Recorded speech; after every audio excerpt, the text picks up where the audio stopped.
ಕಳೆದ ಒಂದು ವಾರದಿಂದ ಒಂದು ಕಂಪ್ನಿಯವರು ಕೊಟ್ಟಂಥ ವೆರೈಟಿ ಬೆಂಡಿಯನ್ನು ನಿಮಗೆ ನಾನು ವಿಡಿಯೋದಲ್ಲಿ ಹಾಕಿದ್ದೆ. ಅದನ್ನು ನೋಡಿದಂಥ ಅನೇಕರು ಅಡವಿ ಬೆಂಡೆ ಅಂತ ಅನೇಕ ಜನ ಕಮೆಂಟ್ಸ್ ಮಾಡ್ತಾಯಿದ್ದಾರೆ. ಅದು ಅಡವಿ ಬೆಂಡೆ ಅಲ್ಲ, ಇದು ನಮಗೆ ಕಂಪ್ನಿಯವರು ಕೊಟ್ಟಂಥ ಹೊಸ ತಳಿಯ ಬೆಂಡೆ. ಇದು ಈ ಭಾಗದಲ್ಲಿ ಇದೇ ಮೊದಲು ನಾವು ಹಾಕ್ತಾ ಇರೋದು. ನೀವೆಲ್ಲ ಹೇಳ್ತಿದ್ರಲ್ಲ ಅಡವಿ ಬೆಂಡೆ ಅಂತಂದು, ಅಡವಿ ಬೆಂಡೆ ಇಲ್ಲಿದೆ ನೋಡಿ. ಇದು ಅಡವಿ ಬೆಂಡೆ. ಇದು ಡಿಫ್ರೆನ್ಸ್ ಗೊತ್ತಾಗುತ್ತಾ? ಇದು ಅಡವಿ ಬೆಂಡೆ. ಇದು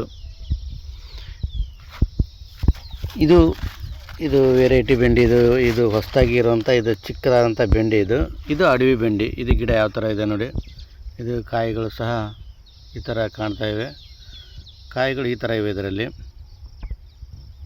ಆದರೆ ಇದರಲ್ಲಿ ಈ ಥರ ಕಾಯಿಗಳು ಇವೆ ನೋಡಿ. ಡಿಫ್ರೆನ್ಸ್ ಗೊತ್ತಾಗುತ್ತೆ ನಿಮಗೆ.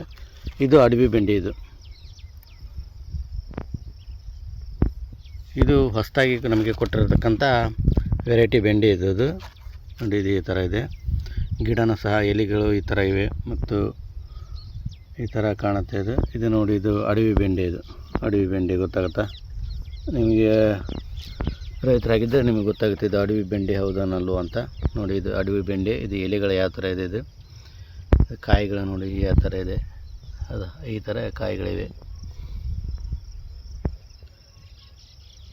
ಇಲ್ಲಿ ಒಂದಿದೆ ನೋಡಿ. ಇದು ಅಡವಿ ಬೆಂಡೆ. ಇದು ಗಿಡ ಎಲ್ಲ ಗೊತ್ತಾಗ್ಬಿಡುತ್ತೆ. ಇದು ರೈತರಾಗಿದ್ದರೆ ನಿಮ್ಗೆ ಇದು ಗೊತ್ತಾಗುತ್ತೆ. ಇದು ಅಡವಿ ಬೆಂಡೆಗೂ ಇದಕ್ಕೂ ಏನು ಡಿಫ್ರೆನ್ಸ್ ಇದೆ ಅಂತ ನೋಡಿ. ಇದು ಅಡವಿ ಬೆಂಡೆ.